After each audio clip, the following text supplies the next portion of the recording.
ẹ̀yin ènìyàn wa ó ṣẹlẹ̀ o 1000 Boko Haram ni wọ́n transport wọ inú Abuja pẹ̀lú military aircraft. Wọ́n kó àwọn Boko Haram 1000 ni wọ́n fi ọkọ̀ ogun àwọn military aircraft tí nọ́mbà ẹ̀ jẹ́ CJ130 allegedly ni wọ́n fi kó wọn lọ sí pápákọ̀ òfurufú Abuja airport láti lọ ṣe kíni o. Ẹ̀yin ènìyàn wa nǹkan ń ṣẹlẹ̀ nínú ìlú yìí o. Ẹ bá wa máa wo fọ́nrán yẹn o. Fọ́nrán eléyìí tó lu jáde síta lẹ̀ ń wò yìí bí wọ́n ṣe ń kó wọn ní inú military aircraft yìí tí nọ́mbà ẹ̀ jẹ́ 130 CJ130. Bẹ́ẹ̀ náà ni wọ́n fi bọ́ọ̀sì ni wọ́n fi ń transport wọn wọnú pápákọ̀ òfurufú l'Abuja. Ẹ jọ̀ọ́ kí ni wọ́n kó wọn wá ṣe ní pápákọ̀ òfurufú pẹ̀lú ọkọ̀ ogun military aircraft? Bí fọ́nrán yìí ṣe ń jáde ni àwọn Amẹ́ríkà àwọn náà gbé ìròyìn kan síta wípé lọ́wọ́lọ́wọ́ báyìí o US embassy o àwọn close ẹ̀ ó lẹ́wọ̀n yẹn US close embassy in Abuja. Embassy wọ́n close ẹ̀. Kì í ṣe pé wọ́n close ẹ̀ nìkan o, wọ́n ti wá ń sọ wípé kí àwọn ọmọ àwọn kí wọ́n leave immediately because of worsening insecurity in Nigeria. Àwọn òṣìṣẹ́ wọn, àwọn ambassador wọn tó wà ní Abuja tó wà nínú Nigeria, wọ́n ní kí wọ́n leave immediately. Ìyẹn nìkan kọ́ o, wọ́n ti wá gbé ìròyìn síta wípé àwọn agbègbè kọ̀ọ̀kan wà lọ́wọ́lọ́wọ́ báyìí nínú Nigeria wípé má ti ẹ̀ gbìyànjú, má ti ẹ̀ lérò ẹ̀ wípé o fẹ́ travel lọ síbẹ̀. Ara wọn ni Kwara wà, Niger State, Plateau, Taraba, wọ́n ṣáà list ẹ̀bẹ̀ yẹn. Ẹjọ́ èèyàn wa kí ló ń ṣẹlẹ̀?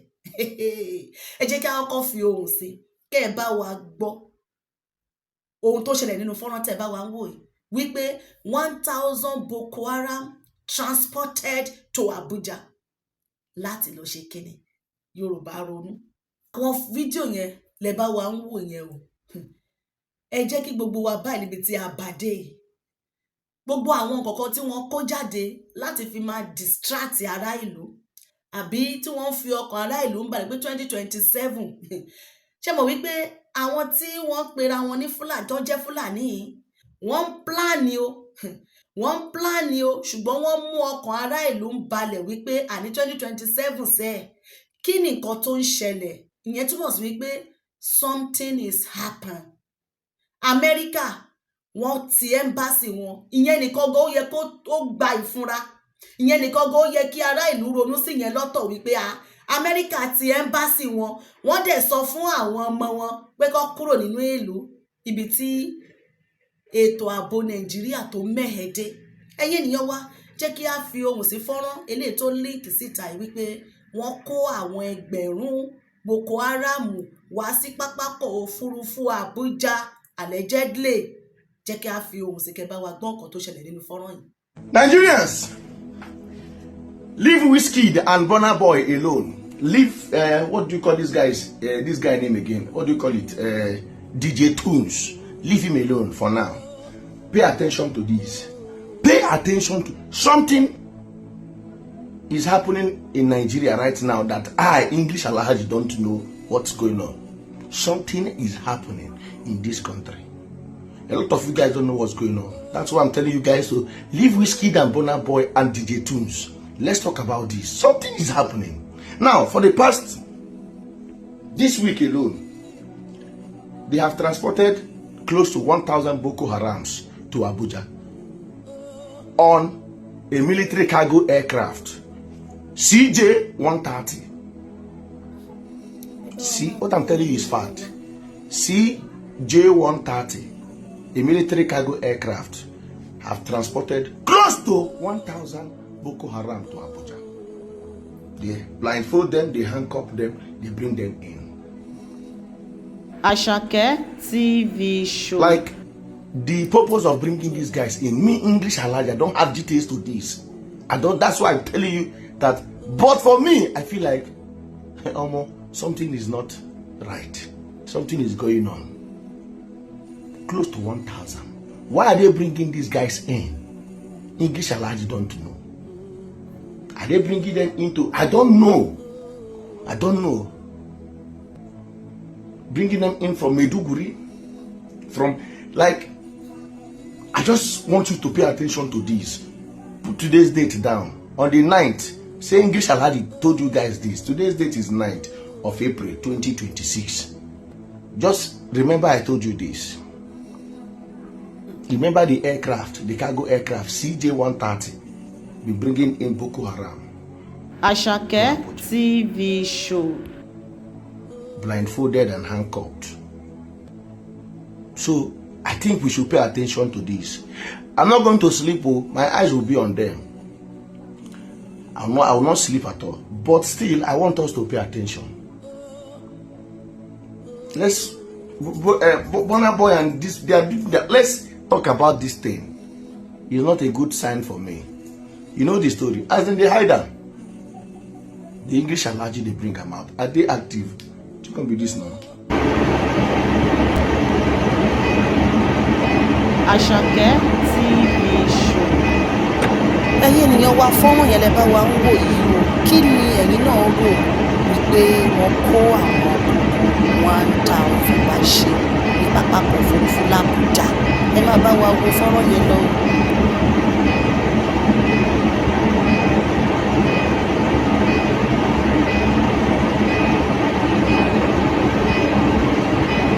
Bí fọ́nrán yẹn ṣe lu já síta, bó ṣe gbé síta lẹ bá wa wò yìí o.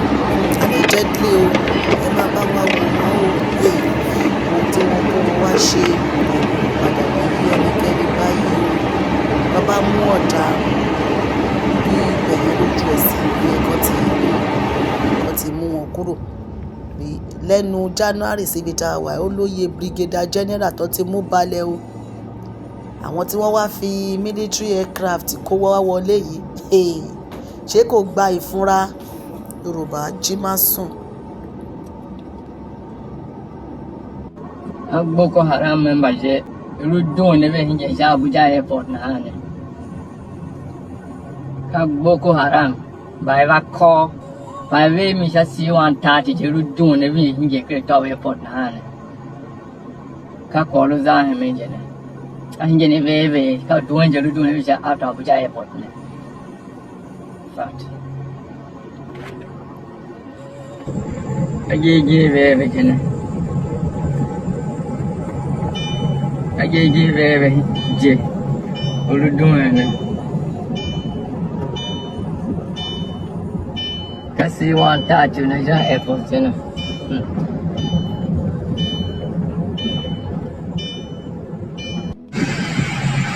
It's a C-130. Age ve Boko Haram member lajene.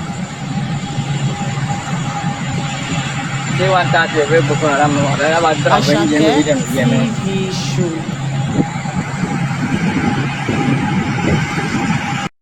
Ẹ̀yin ènìyàn wa, ṣé inú ẹ̀ ti bá wa gbọ́ lẹ́nu brọ́dà wa yìí, àlàyé lẹ́kùnrẹ́rẹ́. Ẹ jọ̀ọ́ ẹ̀yin ènìyàn wa, kí ni wọ́n kó àwọn ẹgbẹ̀rún kan Boko Haram wá ṣe ní pápákọ̀ òfurufú l'Àbújá pẹ̀lú ọkọ̀ ogun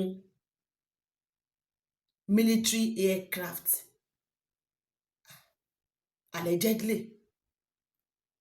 Ṣé mo wí pé àwọn Fúlàní wọ̀nyí gbogbo àwọn kan tí wọ́n dánwò nígbà tí Jonathan lélẹ́yìí o, tó bá ti lè rí pé ẹ̀yà mísẹ́ ló wà lórí àléfà yẹn tó ń tukọ̀ ìlú, wọn kì í máa jẹ́ kí ìlú ní àlàáfíà. Ṣebí ara àwọn nǹkan tá à ń sọ ni wípé àwọn pípọ̀ wọ̀nyí wọn kì í ṣe ẹni tó yẹ kéèyàn jọ máa sọ pé òun jọ ń gbé inú ìlú kan náà tàbí kó wà lábẹ́ umbrella kan, pé kó kálukú ṣe tiẹ̀ lọ́tọ̀ọ̀tọ̀. Ìgbà tí Buhari wọn ò transport àwọn Boko wọ Àbújá o, àbí ṣé ẹ ti rí ìròyìn tó jáde nígbà tí Buhari pé wọ́n lo ọkọ̀ ogun o, military aircraft o, wọ́n fi kó àwọn Boko wá gúnlẹ̀ sí Àbújá o. Kí lẹ̀yin rò wípé wọ́n kó wọn wá ṣe ẹ̀yin ènìyàn wa ẹ jẹ́ ká jọ ronú sí o ẹ jẹ́ ká rí èròǹgbà yín ní abẹ́ fọ́nrán yìí ẹ jọ̀ọ́ ẹ̀yin ènìyàn wa kí ni nǹkan tí wọ́n kó wọn wá ṣe àsìkò tá a wà yìí Yorùbá jí má sùn ni ẹ má jẹ́ kí wọ́n gbé wa mọ́ra ẹ má jẹ́ kí wọ́n fi ọkàn ará ìlú máa balẹ̀ lórí òfo o ẹ má jẹ́ kán gbé wa jòkó sí àga tó lẹ́sẹ̀ o Yorùbá jí má sùn pàápàá jùlọ ọ̀dọ́ àwọn ọkùnrin wọ́n bẹ̀rẹ̀ sí ní máa ṣe Burna Boy Wizkid Davido àwọn kan náà wà wọ́n kó orí TikTok Fúnkẹ́ Akíndélé Ìyábọ̀ Òjó àwọn kan táwọn ará ìlú mú gbọ́ àwọn ìṣòro eléyìí tó jọ kan everybody insecurity tó yẹ ká jọ gbájúmọ́ wọ́n ti lo àwọn kankan láti fi distract ará ìlú àsìkò tí a wà yìí jẹ́ ká jí lójú oorun wa ẹ̀yin ènìyàn wa ìròyìn tí Amẹ́ríkà fi síta lẹ̀ ń wò yìí so ìròyìn tí Amẹ́ríkà wá fi síta yìí ní ìgbà tí Amẹ́ríkà bá ti lè sọ fún àwọn citizen wọn àwọn èèyàn wọn wípé kí wọ́n leave Nigeria ọ̀rọ̀ ńlá ló ń jẹ́ bẹ́ẹ̀ o US close embassy in Abuja to visa appointment after asking personnel to leave Nigeria tó bẹ́ẹ̀ pé wọ́n close ẹnìkan ní àdá wọ́n ò close ẹnìkan wọ́n ní kí wọ́n kúrò wípé because of worsening insecurity. In a notice posted by the US mission in Nigeria via X on Thursday, ìyẹn ní àná ọjọ́ 9 nínú oṣù kẹrin 2026 ni wọ́n fi ròyìn síta. April 9, 2026, the embassy confirmed the suspension of visa-related activities in the nation's capital, ìyẹn ní Abuja.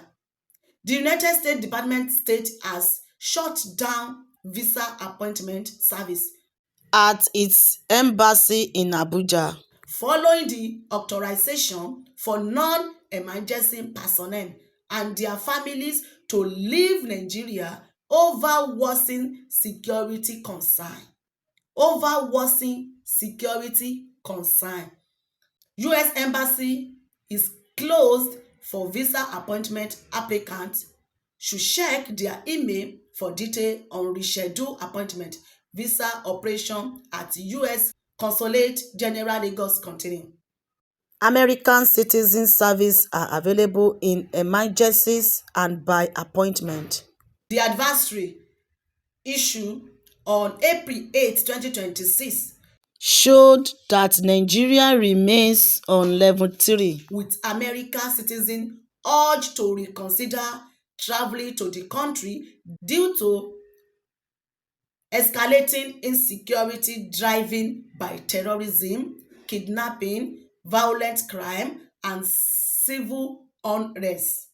According to the U.S. authorities, the situation has worsened in several regions, prompting the addition of Plateau, Jigawa, Kwara, Niger State, and Taraba State to the Do Not Travel list. Do Not Travel list. Gbogbo àwọn ìpínlẹ̀ tí wọ́n mẹ́nu bà wọ́n pé má tẹ gbìyànjú pé o fẹ́ travel fẹ́ rìnrìn àjò lọ síbẹ̀. Àwọn náà ni Kwara, Jigawa, Plateau, Niger State, Taraba.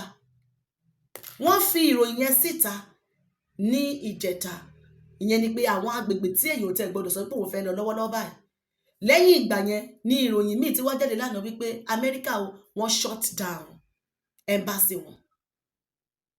Àwọn citizen wọn tó wà nínú Nàìjíríà wọ́n ní kí wọ́n leave torí ètò ààbò tó túbọ̀ mẹ́hẹ̀ sí. Ìyẹn túbọ̀ sí pé ètò ààbò ó mẹ́hẹ̀ sí ni kì í ṣe wípé ó ń dínkù kàkà kí ewé àgbọ̀n dẹ̀ kòkòkò ló ń le sí. Yorùbá ẹ jẹ́ ká ronú ara wa. Gbogbo ẹ̀yin lọ́balọ́ba ẹ̀yin lóyè ọ̀rọ̀ ló délẹ̀ yìí o. Ilẹ̀ Yorùbá tá à ń pariwo láti yọjọ́ wípé ẹ gbá gbogbo ọ̀nà láti kó ẹlẹ́ṣọ́ ààbò jọ láti kó vigilante aṣọ́gbó wípé ilẹ̀ Yorùbá yà gbọ́dọ̀ yọjọ́ mójútó. Àwọn eléyìí wọ́n ní plan, àwọn Fúlàní wọ́n ní agenda wọn ni wọ́n ń ṣiṣẹ́ lé lórí. Òun nìyẹn 1000 boko wọ́n ti lọ wọ àwọn gúnlẹ̀ sí pápákọ̀ òfurufú l'Àbújá. láti wá ṣe kí ni o, ibo ni wọ́n ń kó wọn lọ o, kí ni mission wọn o, kí ni wọ́n fẹ́ lọ ṣe o, ẹ̀yin ènìyàn wa ẹ jẹ́ ká jọ rò ó. Alex náà sọ̀rọ̀ lórí bí wọ́n ṣe parọ́ wípé wọ́n ti lé òun jáde. Ó wá ní tí wọ́n bá rí ṣe o wípé kó má wọ Nàìjíríà mọ́, torí òun náà kò sí ní Nàìjíríà mọ́ lọ́wọ́lọ́wọ́ báyìí, wípé àwọn ọ̀rọ̀ tóun ti sọ sílẹ̀, message tóun fẹ́ pass òun ti pass yẹn, wípé ṣùgbọ́n òun mọ̀ wípé òdodo òtítọ́ máa fojú hàn pẹ̀lú gbogbo irọ́ tí àwọn ìjọba tí wọ́n ń pa. Ẹ jẹ́ ká gbọ́rọ̀ lẹ́nu Alex. Nigerians are waking up. You may have been able to lie in the past and win, but that time is no more. If officials will go to the public and they will directly lie with no shame, boldly declare lies to the people, both domestic and international, what does that say about the people who are in power? You don't declare for Gumi to be expelled. Lies and evil will not prevail in Nigeria. Not for Christians, not for Muslims, not for any person who is oppressed, not for any person who is killed, not for any person who is dealt injustice by the hands of the government. My heart is that Nigeria would be free from oppression, that people would be able to live in peace. I don't care what you believe. Nobody should be under threat of death every single night. That their village would be burned, that their children would be cut to pieces. I don't care if you're Muslim, if you're Hindu, if you're Buddhist, if you're Christian, if you reject any God at all, I don't care. You should be able to live in peace. And I stand for this, especially because as a Christian, we are called to stand for the oppressed. We are called to be the voice of the voiceless. And if doing these such things is a crime, I'm guilty as charged. Even if you succeed that I would never step foot into Nigeria again, the seeds of my voice have been planted, and I know that the Lord will water them. Ṣé ẹ bá wa gbọ́ ọ̀rọ̀ lẹ́nu Alex wípé kò sí ẹnìkan tí kò yẹ kó gbé ìgbé ayé àlàáfíà, ò bá jẹ́ Kristẹni, ìbá jẹ́ Mùsùlùmí, ìbá jẹ́ oníṣẹ̀ṣe, gbogbo wa pátá ló yẹ ká gbé ní ìgbé ayé àlàáfíà kí ọkàn oníkálukú kó balẹ̀. Kí wá nìdí o tó sọ pé àwọn lé Alex kúrò o? Alex o, ó fẹ́ cause confusion, ó fẹ́ cause division nínú Nàìjíríà.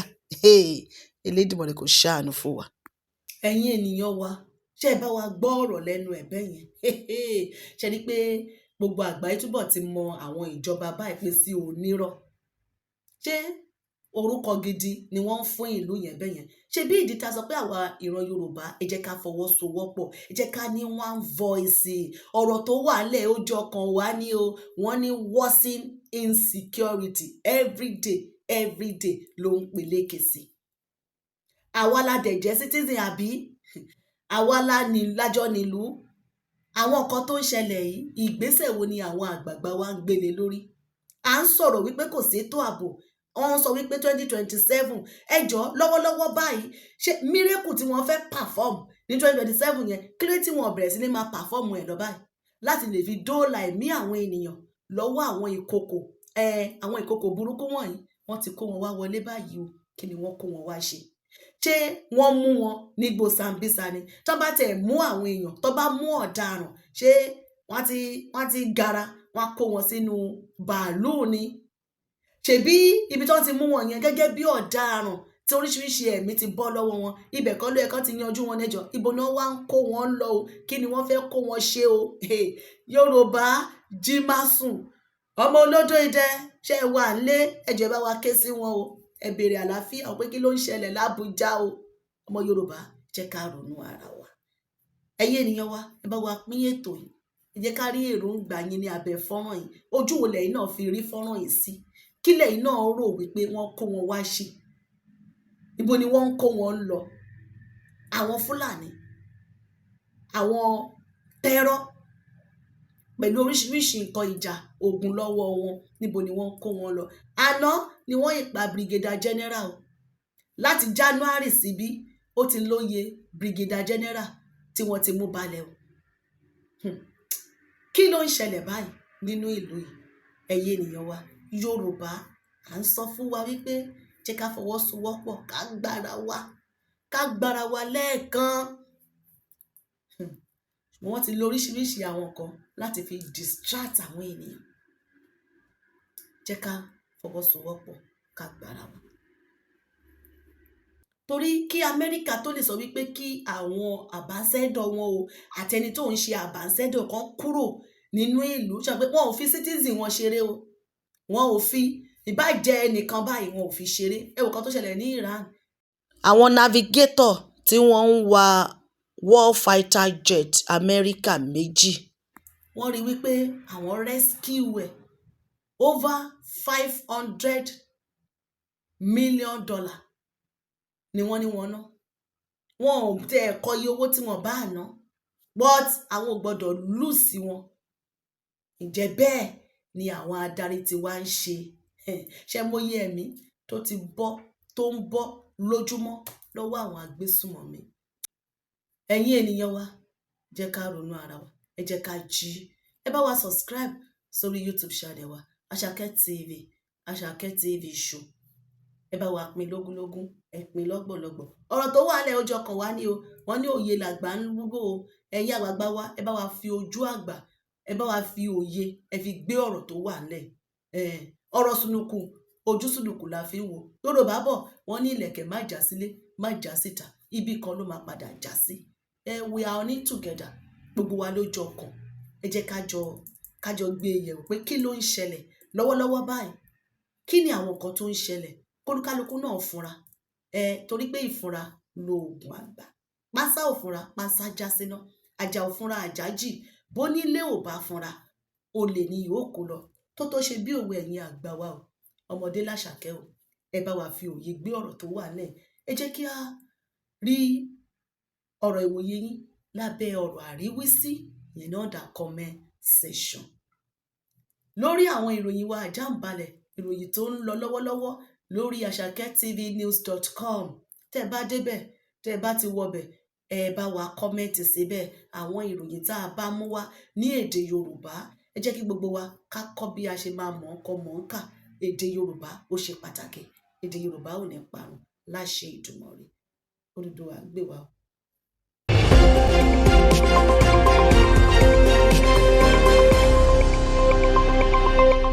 Àṣàkẹ́ TV Show.